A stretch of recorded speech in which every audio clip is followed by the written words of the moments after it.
Hi class! Today is lecture 14 and what we're going to talk about is basically your decision-making process, how to choose a good match. Now, this is the time that all of you guys have been waiting for. You finally got your letters.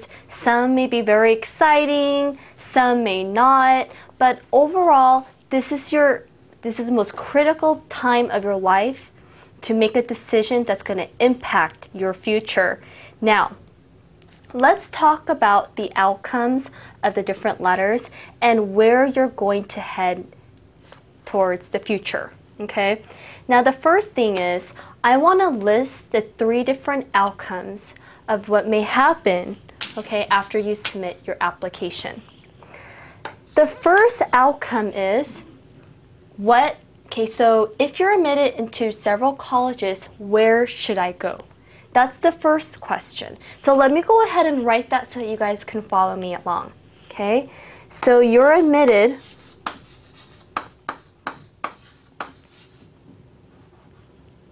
and so from here, where should you go?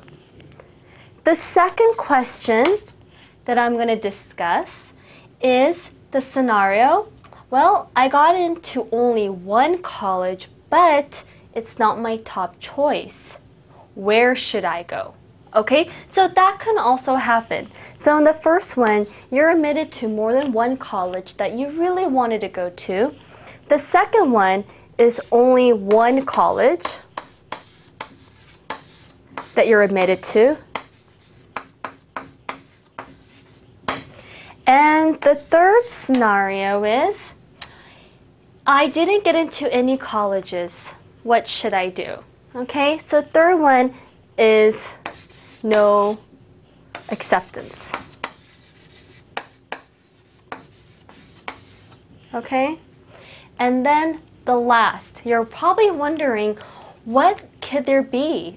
Either being accepted or not accepted. Well, for many of you guys who didn't know, another option is that some of you may be waitlisted. So we're going to talk about what that means. Okay? Does being waitlisted give you a little bit more hope? Okay? So now you can see 4 different options. How do you make your decision? Great question. Let's go talk about how we're going to figure out what you can do to make a good decision for yourself.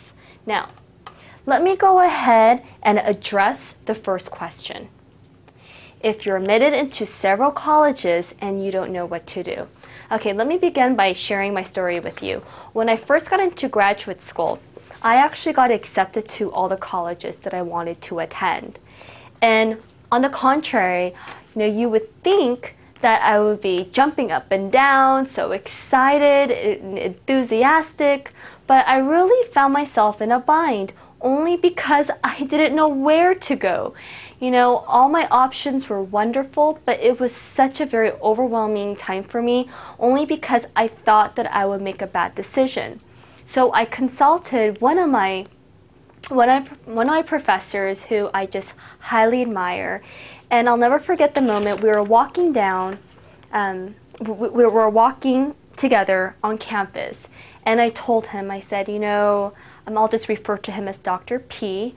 I said, Dr. P, I'm so overwhelmed, and I just remember tearing up only because I told him I got accepted to all the schools I wanted to get into, but where do I go from here? How do I know which school to choose? And ultimately, he looked at me and he said, why are you so sad? You got into all the schools. You have options. That's a good thing. He said, it's better to have options than not to have an option, which is absolutely true.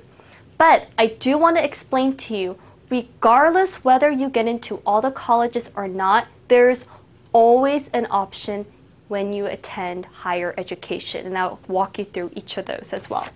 Now, the first one is, if you get admitted to all the colleges, what you may want to do is create a chart that has pros and cons of everything that you want in a school and you don't want in a school. Many people who have a difficult time trying to figure out which school they want to go to, if you want to narrow your search, you've got to think about what you like and what you don't want. Okay, what you like and what you don't like. Only because you have preferences. And you have to be in touch with yourself in reality about, you know, what's going to keep you going, what's going to make you happy. Okay? Now the second thing is, you need to ask yourself, what is most